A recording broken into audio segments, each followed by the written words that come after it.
The silence in my apartment is loud. It wasn't always this way. Just last week, this small space felt full. It felt like home. Now, it just feels empty. My footsteps echo on the wooden floor as I walk from the kitchen to the living room. There's no music playing, no sound from the television, no soft laughter coming from the other room. There's only me and this heavy quiet. It's been exactly 7 days since Chloe left. 7 days. It feels much longer, like a whole month has passed, in slow motion. I still go to work at the bookstore every morning. Mrs. Gable, my boss, gives me sad smiles. The customers browse the shelves looking for stories. I help them find books. I put books back in their correct places. I work at the cash register. It's routine. It keeps my hands busy, but my mind is somewhere else. It's stuck. On that moment, 1 week ago, Chloe stood by the door with 2 bags. Not big bags, just enough for some clothes, some important things. Her face was calm, too calm. I remember thinking, is she going somewhere for the weekend? Did I forget something? But her eyes didn't look happy or excited. They looked tired. I can't do this anymore, Leo, she said. Her voice was soft, almost a whisper, but it hit me like a shout. Do what? I asked. My heart started beating fast. What are you talking about, Chloe? Are we going somewhere? I tried to make sense of it. We hadn't argued. We had dinner together the night before, pasta with pesto, her favorite. We watched a movie. Everything seemed normal, didn't it? No, Leo, she said, shaking her head slowly. This. Us. I can't. She picked up her bags. I'm leaving. Just like that. No big fight. No yelling. No long explanation. Just, I'm leaving. I stood there, frozen. I didn't understand. I opened my mouth to ask why, to tell her to wait, to talk about it. But no words came out. She gave me one last look, a look I couldn't read.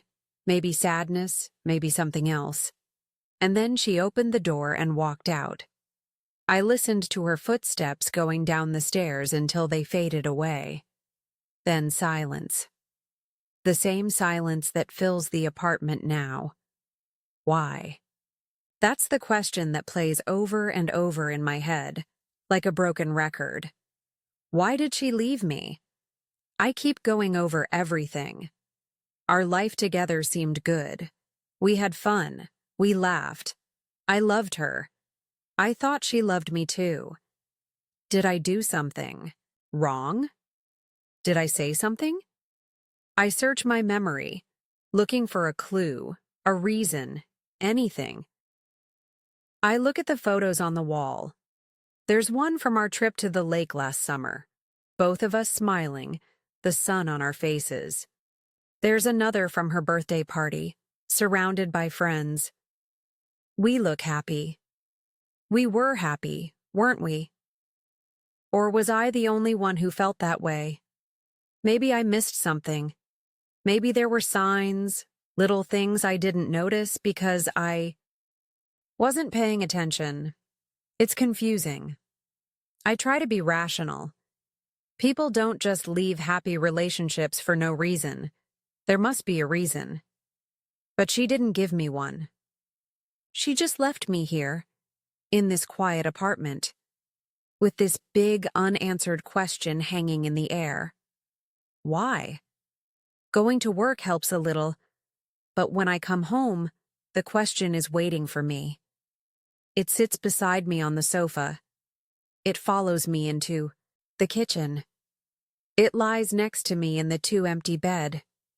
I need to understand. I can't just move on without knowing why my world suddenly turned upside down. I need an answer. Days blurred into one another. Work, home, silence. Work, home, silence, the question why, was still my constant companion.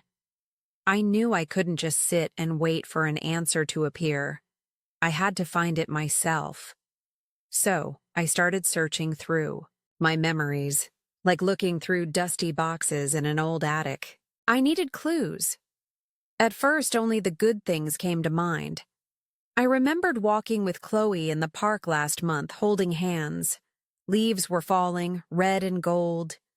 She laughed when a squirrel ran right across our path. I remembered cooking, dinner together, making too much spaghetti and laughing about it. I remembered movie nights on the sofa, her head resting on my shoulder. These memories felt warm, like small lights in the darkness. See? A part of my brain insisted. Everything was good. It makes no sense. But thinking rationally, I knew I wasn't seeing the whole picture. If everything was perfect, she wouldn't have left. So I pushed myself to look harder, to remember the moments that weren't picture perfect. Slowly, reluctantly, other memories started to surface. They weren't big fights or terrible arguments. They were small, quiet moments I hadn't paid much attention to before. There was that evening about 2 weeks before she left. Chloe came home from her new job at the design studio. She looked really tired, stressed. She started telling me about her difficult boss and a big project deadline. I remember nodding, saying, but was I really listening? No. My eyes were glued to the TV screen. I was in the middle of an important level in my video game. I remember thinking, she can tell me later. But later never came. The conversation just stopped. Did she look disappointed? I couldn't quite remember her expression, only the glow of the game on my face. Then another memory popped up, a flyer for dance classes she'd brought home. "Look, Leo," she'd said, her eyes bright with excitement. "Salsa dancing. Wouldn't that be fun? We could go together." I glanced at the flyer.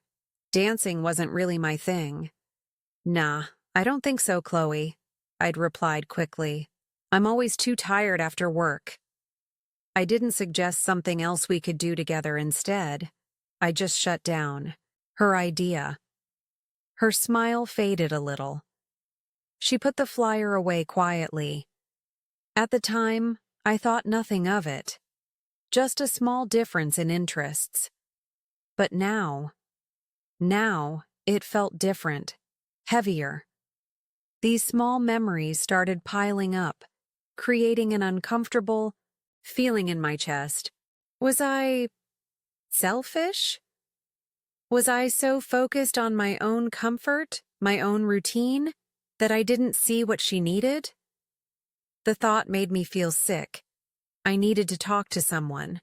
Not just anyone, but someone who knew both me and Chloe.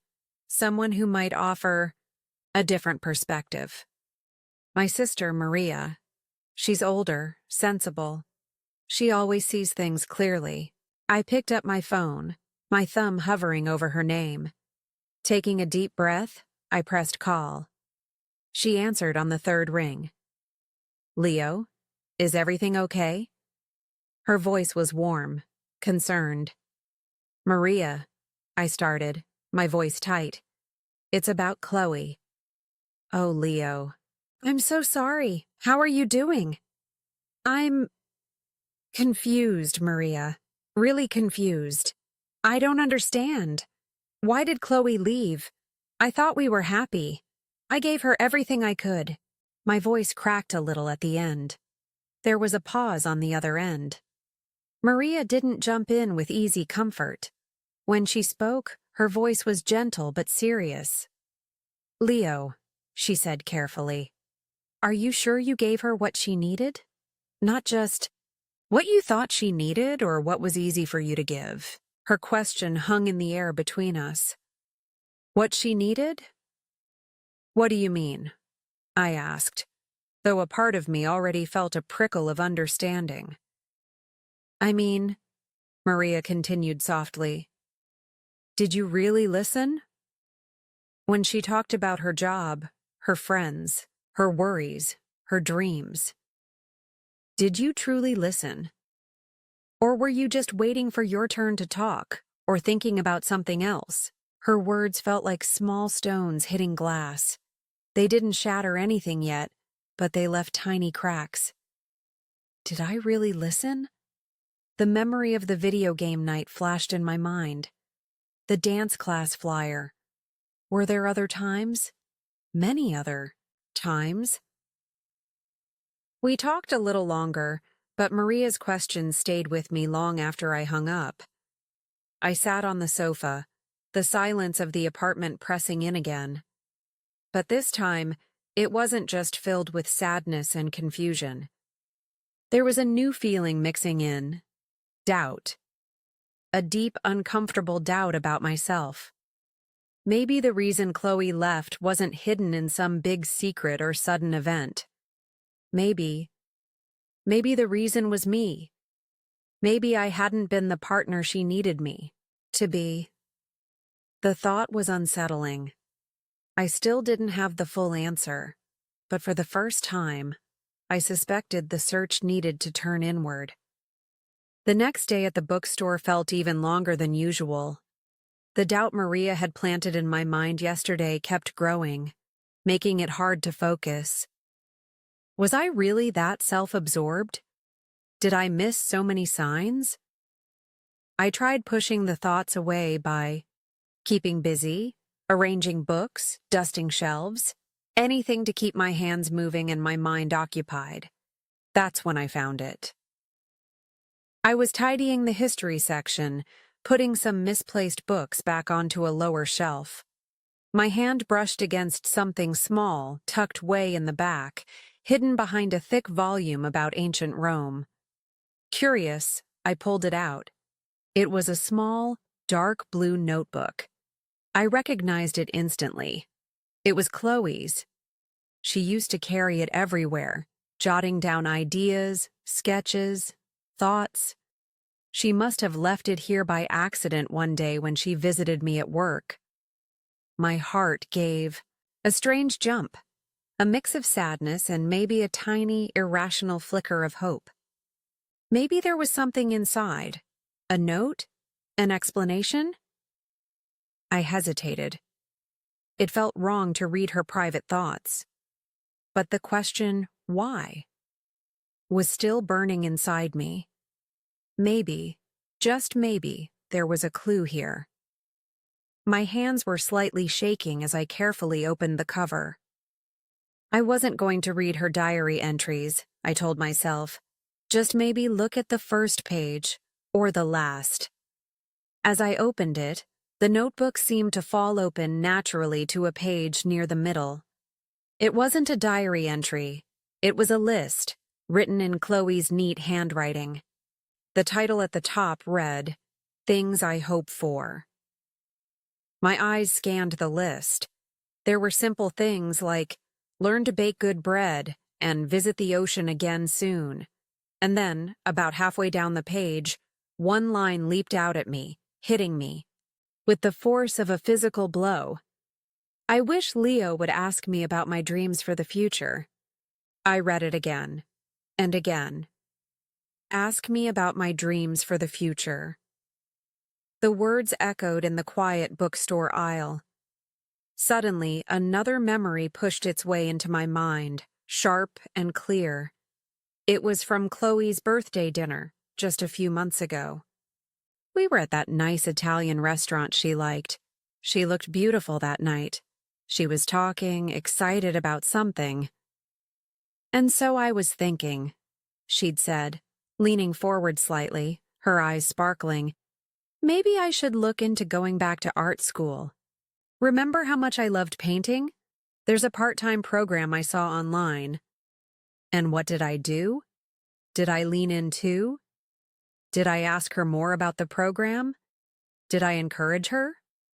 No. I remembered exactly what I did. I picked up my water glass, took a sip, and changed the subject. That sounds interesting, I'd said quickly, maybe too quickly. Hey, speaking of the future, Mrs. Gable mentioned there might be a chance for me to become assistant manager at the bookstore soon. It would mean a bit more money. And I went on, talking about my plans, my potential promotion, my future. I remembered seeing her smile falter, just for a second, before she forced it back and nodded, listening to me. At the time, I was too wrapped up in my own news to think much of it. Now standing in the quiet bookstore with her forgotten notebook in my hand, the memory felt incredibly heavy. That wasn't the only time, was it?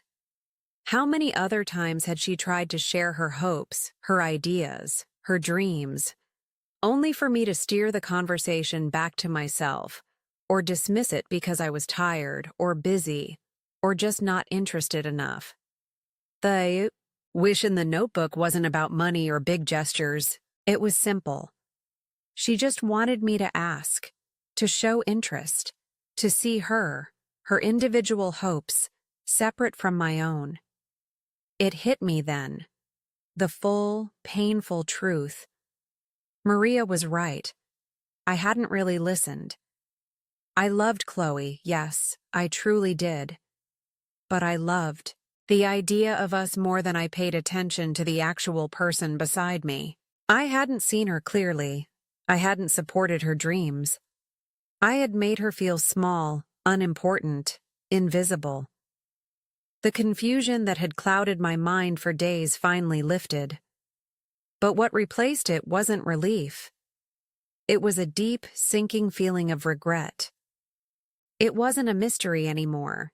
This was why she left. Not because of one specific thing I did wrong, but because of 1,000 small moments where I failed to be present, failed to listen, failed to see her. She left because she felt unheard. And it was my fault. I closed the notebook gently, the weight of my realization pressing down on me. I stood there in the quiet aisle of the bookstore for a long time, holding Chloe's small blue notebook. The weight of it felt much heavier than just paper and cardboard. It felt like the weight of unspoken words, missed moments, and a future that had slipped away because I wasn't paying attention. The regret was sharp, a painful ache in my chest. But underneath it, something else was starting to form. A strange sense of calm. The frantic searching, the confusing loop of why, that had tormented me for days, finally stopped. I had the answer. It wasn't the answer I wanted, but it was the truth. I gently closed the notebook and tucked it safely into my pocket. I finished my shift at the bookstore mostly on autopilot. Mrs. Gable asked if I was feeling all right, and I managed a small smile and said I was okay. But my mind was far away, replaying scenes, connecting the dots. The video game night, the dance class, Flyer, her birthday dinner. How many other times had I been physically present but mentally absent? How many times had she tried to reach out, only to find me lost in my own little world? Walking home that evening felt different. The streets were the same, the houses looked the same, but I felt different. The silence in my apartment greeted me as always, but it didn't feel accusing anymore. Instead, it felt thoughtful. It gave me space to process everything. I sat on the sofa, the same sofa where Chloe and I used to watch movies, and I didn't try to push the sadness away. I let myself feel it, the deep ache of loss, the sting of my own failures. It wasn't about a big fight or a dramatic betrayal. It was about the slow erosion of connection caused by my lack of awareness. I thought giving her things, dinners out, a nice apartment, my presence, was enough. I never stopped to truly understand what she needed, which was much simpler and much harder. My attention, my interest, my support for her life, not just the life we shared. Maria's gentle questions echoed in my mind.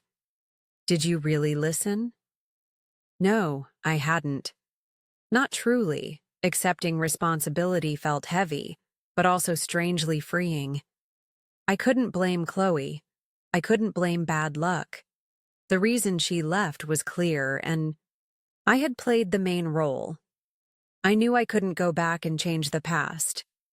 I couldn't undo the times I hadn't listened, or the dreams I hadn't asked about. Wishing things were different wouldn't help. What mattered now was what I did next. My first instinct, a desperate little voice inside, whispered about calling Chloe, explaining, apologizing, promising to change.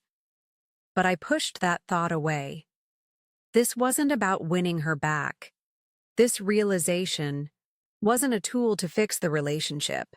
It was a lesson I needed to learn for myself. Trying to get her back now would feel selfish, like I only wanted to change to stop my own pain. The best thing I could do, for both of us, was to accept her decision and focus on becoming a better person. Someone who listens. Someone who pays attention. Someone who asks about dreams. Later, as the afternoon started to fade, I felt the need to get out of the apartment. I found myself walking towards the park, the one with the big oak trees where Chloe and I used to walk. I walked to the wooden bench near the pond, the one we often sat on. Sitting there alone felt bittersweet. Memories flooded back, laughter, quiet talks, shared silences. The sadness was still there, a dull ache, but it wasn't overwhelming anymore. Mixed with it was a quiet determination. I took out my phone. My fingers hovered over Chloe's contact name. I thought for a long moment about what to say, or if I should say anything at all. Finally, I typed a short, simple message. Chloe, I found your notebook. I understand now. I'm truly sorry. I hope you are happy. I pressed send before I could second-guess myself. Whether she replied or not didn't matter. It wasn't about starting a conversation. It was about acknowledging the truth for myself and for her. It felt like closing a chapter. I put the phone away and just sat there, watching the ducks glide across the pond as the sun began to set, painting the sky in shades of orange and pink. For the first time in weeks, I didn't feel lost or confused. I felt regretful, yes, and sad, but I also felt awake. I understood now that relationships aren't just about being together. They're about truly seeing each other, listening deeply, and making space for each other's individual hopes. It was a hard lesson, learned through pain, but maybe a necessary one. The sun dipped below the trees, ending the day, and as darkness slowly settled over the park, I knew this wasn't just an ending. It was also, in a quiet way, a beginning. The beginning of trying to be better.